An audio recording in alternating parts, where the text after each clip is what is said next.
Mateus, capítulo 16.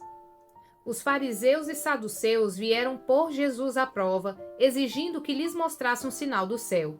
Ele respondeu: Vocês conhecem o ditado, céu vermelho ao entardecer, bom tempo amanhã. Céu vermelho e sombrio logo cedo, mau tempo o dia todo. Vocês sabem identificar as condições do tempo no céu, mas não sabem interpretar os sinais dos tempos? Pedem um sinal porque são uma geração perversa e adúltera, mas o único sinal que lhes darei será o sinal do profeta Jonas. Então Jesus os deixou e se retirou. Mais tarde, depois de atravessar o mar, os discípulos descobriram que tinham se esquecido de levar pães. Jesus os advertiu: Fiquem atentos, tenham cuidado com o fermento dos fariseus e saduceus.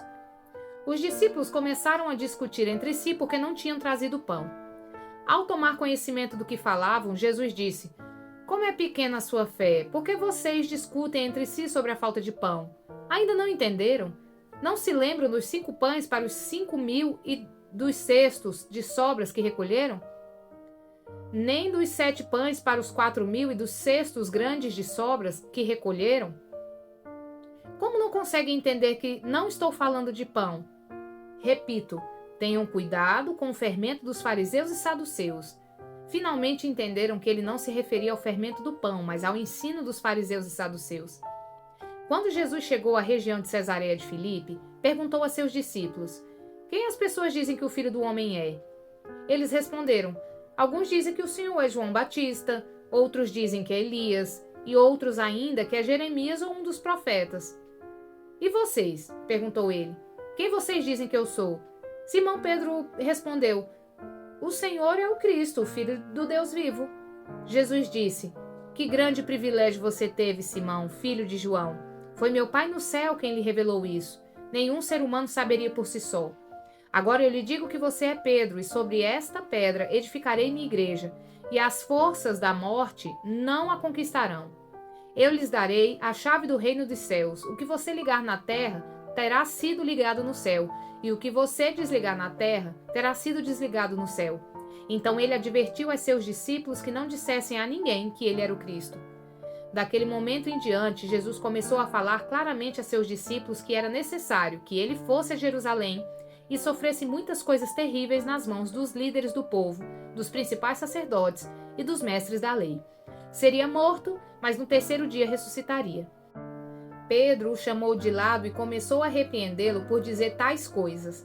Jamais, Senhor, disse ele, isso nunca lhe acontecerá. Jesus se voltou para Pedro e disse: Afaste-se de mim, Satanás, você é uma pedra de tropeço para mim. Considera as coisas apenas do ponto de vista humano e não da perspectiva de Deus. Então Jesus disse a seus discípulos: Se alguém quer ser meu seguidor, negue a si mesmo, tome sua cruz e siga-me. Se tentar se apegar à sua vida, a perderá, mas se abrir mão de sua vida por minha causa, a encontrará. Que vantagem há em ganhar o mundo inteiro, mas perder a vida? E o que daria o homem em troca de sua vida? Pois o Filho do Homem virá com os seus anjos na glória de seu Pai e julgará cada pessoa de acordo com suas ações. Eu lhes digo a verdade: alguns que estão aqui neste momento não morrerão antes de ver o Filho do Homem vindo em seu reino. Mateus capítulo 17. 6 dias depois, Jesus levou consigo Pedro e os 2 irmãos, Tiago e João, até um monte alto. Enquanto os 3 observavam, a aparência de Jesus foi transformada de tal modo que seu rosto brilhava como o sol e suas roupas se tornaram brancas como a luz. De repente, Moisés e Elias apareceram e começaram a falar com Jesus. Pedro exclamou: Senhor, é maravilhoso estarmos aqui. Se quiser, farei 3 tendas, uma será sua, uma de Moisés e outra de Elias. Enquanto ele ainda falava, uma nuvem brilhante os cobriu, e uma voz que vinha da nuvem disse: Este é meu filho amado, que me dá grande alegria. Ouçam-no. Os discípulos ficaram aterrorizados e caíram com o rosto em terra. Então Jesus veio e os tocou. Levantem-se, disse ele, não tenham medo. E quando levantaram os olhos, viram apenas Jesus. Enquanto desciam do monte, Jesus lhes ordenou: Não contem a ninguém o que viram, até que o Filho do Homem ressuscite dos mortos. Os discípulos lhe perguntaram: por que os mestres da lei afirmam que é necessário que Elias volte antes que o Cristo venha? Jesus respondeu: de fato, Elias vem e restaurará tudo. Eu, porém, lhes digo: Elias já veio, mas não o reconheceram e preferiram maltratá-lo. Da mesma forma também farão o Filho do Homem sofrer. Então os discípulos entenderam que ele estava falando de João Batista. Ao pé do monte, uma grande multidão os esperava. Um homem veio, ajoelhou-se diante de Jesus e disse: Senhor, tenha misericórdia de meu filho. Ele tem convulsões e sofre terrivelmente. Muitas vezes cai no fogo ou na água. Eu o trouxe a seus discípulos, mas eles não puderam curá-lo. Jesus disse: geração incrédula e corrompida, até quando estarei com vocês? Até quando terei de suportá-los? Traga o menino para cá. Então Jesus repreendeu o demônio e ele saiu do menino, que ficou curado a partir daquele momento. Mais tarde, os discípulos perguntaram a Jesus em particular: por que não conseguimos expulsar aquele demônio? Porque a sua fé é muito pequena, respondeu Jesus.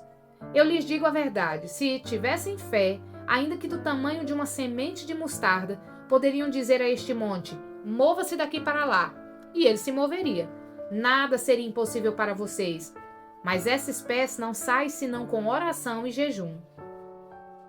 Quando voltaram a se reunir na Galileia, Jesus lhes disse: o Filho do Homem será traído e entregue em mãos humanas. Será morto, mas no terceiro dia ressuscitará.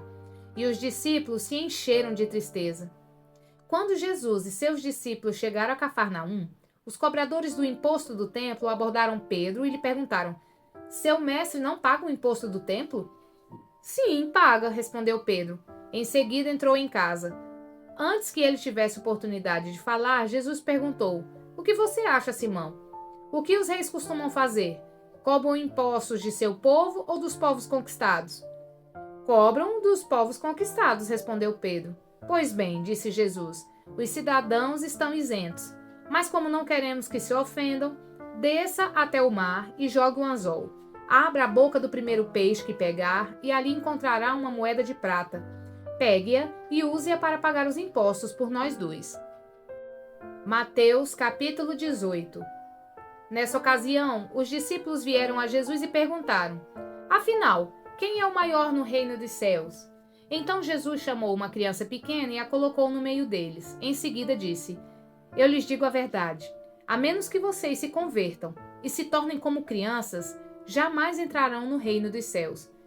Quem se torna humilde como esta criança é o maior no reino dos céus, e quem recebe uma criança como esta em meu nome recebe a mim. Mas se alguém fizer cair em pecado um destes pequeninos que em mim confiam, teria sido melhor ter amarrado uma grande pedra de moinho ao pescoço e se afogado nas profundezas do mar. Quanto sofrimento haverá no mundo por causa das tentações para o pecado? Ainda que elas sejam inevitáveis, aquele que as provoca terá sofrimento ainda maior. Portanto, se sua mão ou seu pé o faz pecar, corte-o e jogue-o fora. É melhor entrar na vida eterna com apenas uma das mãos ou apenas um dos pés que ser lançado no fogo eterno com as duas mãos e os dois pés. E se seu olho o faz pecar, arranque-o e jogue-o fora. É melhor entrar na vida eterna com apenas um dos olhos que ser lançado no inferno de fogo com os dois olhos. Tomem cuidado para não desprezar nenhum desses pequeninos, pois eu lhes digo que no céu, os anjos deles estão sempre na presença de meu Pai Celestial. E o Filho do Homem veio para salvar os que estão perdidos. Se um homem tiver 100 ovelhas e uma delas se perder, o que vocês acham que ele fará? Não deixará as outras 99 nos montes e sairá à procura da perdida? E se a encontrar, eu lhes digo a verdade, ele se alegrará por causa dela mais que pelas 99 que não se perderam. Da mesma forma, não é da vontade de meu Pai, no céu, que nenhum desses pequeninos se perca. Se um irmão pecar contra você, fale com ele em particular e chame-lhe a atenção para o erro. Se ele o ouvir, você terá recuperado seu irmão. Mas se ele não o ouvir, leve consigo um ou dois outros e fale com ele novamente, para que tudo que você disser seja confirmado por 2 ou 3 testemunhas. Se ainda assim ele se recusar a ouvir, apresente o caso à igreja. Então, se ele não aceitar nem mesmo a decisão da igreja, trate-o como gentil ou como cobrador de impostos. Eu lhes digo a verdade: o que vocês ligarem na terra terá sido ligado no céu, e o que desligarem na terra terá sido desligado no céu. Também lhes digo que se 2 de vocês concordarem aqui na terra a respeito de qualquer coisa que pedirem, meu Pai no céu os atenderá. Pois, onde 2 ou 3 se reúnem em meu nome, eu estou no meio deles. Então, Pedro se aproximou de Jesus e perguntou: Senhor, quantas vezes devo perdoar alguém que peca contra mim? 7 vezes? Jesus respondeu: Não 7 vezes, mas 70 vezes 7. Portanto, o reino dos céus pode ser comparado a um senhor que decidiu, por em dia, as contas com os servos que lhe deviam. No decorrer do processo, trouxeram diante dele um servo que lhe devia 60 milhões de moedas. Uma vez que o homem não tinha como pagar, o Senhor ordenou que ele, sua esposa, seus filhos e todos os seus bens fossem vendidos para quitar a dívida. O homem se curvou diante do Senhor e suplicou: Por favor, tenha paciência comigo e eu pagarei tudo. O Senhor teve compaixão dele, soltou e perdoou-lhe a dívida. No entanto, quando o servo saiu da presença do Senhor, foi procurar outro servo que trabalhava com ele e que lhe devia 100 moedas de prata. Agarrou-o pelo pescoço e exigiu que ele pagasse de imediato. O servo se curvou diante dele e suplicou: Tenha paciência comigo e eu pagarei tudo. O credor, porém, não estava disposto a esperar. Mandou que o homem fosse lançado na prisão até que tivesse pago toda a dívida. Quando outros servos companheiros dele viram isso, ficaram muito tristes. Foram ao Senhor e lhe contaram tudo o que havia acontecido.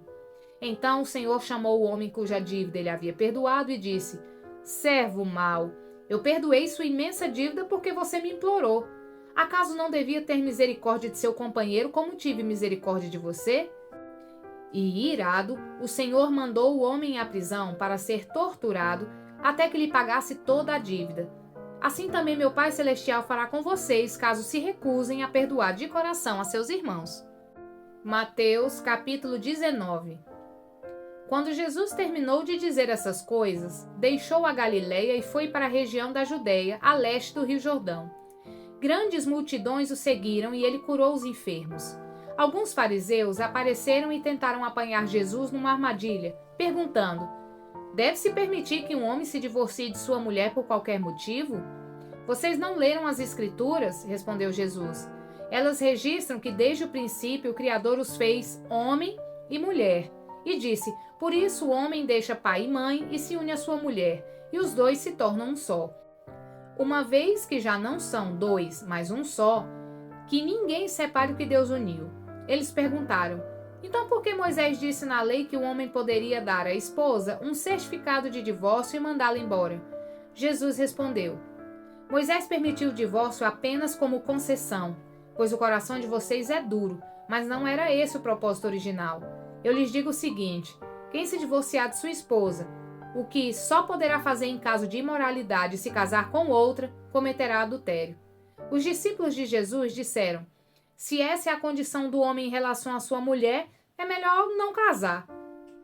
Nem todos têm como aceitar esse ensino, disse Jesus, só aqueles que recebem a ajuda de Deus. Alguns nascem eunucos, alguns foram feitos eunucos por outros, e alguns assim mesmo se fazem eunucos por causa do reino dos céus. Quem puder, que aceite isso. Certo dia, trouxeram crianças para que Jesus pusesse a mão sobre elas e orasse em seu favor. Mas os discípulos repreendiam aqueles que a traziam. Jesus, porém, disse: Deixem que as crianças venham a mim, não as impeçam, pois o reino dos céus pertence aos que são como elas. Então, antes de ir embora, pôs as mãos sobre a cabeça delas e as abençoou. Um homem veio a Jesus com a seguinte pergunta: Mestre, que boas ações devo fazer para obter a vida eterna? Por que você me pergunta sobre o que é bom? Perguntou Jesus. Há somente um que é bom. Se você deseja entrar na vida eterna, guarde os mandamentos. Quais? Perguntou o homem. Jesus respondeu: Não mate, não cometa adultério, não roube, não dê falso testemunho, honre seu pai e sua mãe, ame o seu próximo como a si mesmo. Tenha obedecido a todos esses mandamentos, disse o homem. O que mais devo fazer? Jesus respondeu: Se você quer ser perfeito, vá, venda todos os seus bens e dê o dinheiro aos pobres. Então você terá um tesouro no céu. Depois venha e siga-me. Quando o rapaz ouviu isso, foi embora triste, porque tinha muitos bens. Então Jesus disse a seus discípulos: Eu lhes digo a verdade, é muito difícil um rico entrar no reino dos céus. Digo também, é mais fácil um camelo passar pelo buraco de uma agulha que um rico entrar no reino de Deus. Ao ouvir isso, os discípulos ficaram perplexos e perguntaram: então quem pode ser salvo? Jesus olhou atentamente para eles e respondeu: para as pessoas isso é impossível, mas tudo é possível para Deus. Então Pedro disse: deixamos tudo para segui-lo. Qual será a nossa recompensa? Jesus respondeu: eu lhes garanto que, quando o mundo for renovado e o Filho do Homem se sentar em seu trono glorioso, vocês, que foram meus seguidores, também se sentarão em 12 tronos para julgar as 12 tribos de Israel. E todos que tiverem deixado casa, irmãos, irmãs, pai, mãe, filhos ou propriedades por minha causa, receberão em troca 100 vezes mais e herdarão a vida eterna. Contudo, muitos primeiros serão os últimos, e muitos últimos serão os primeiros. Curta, comente e compartilhe.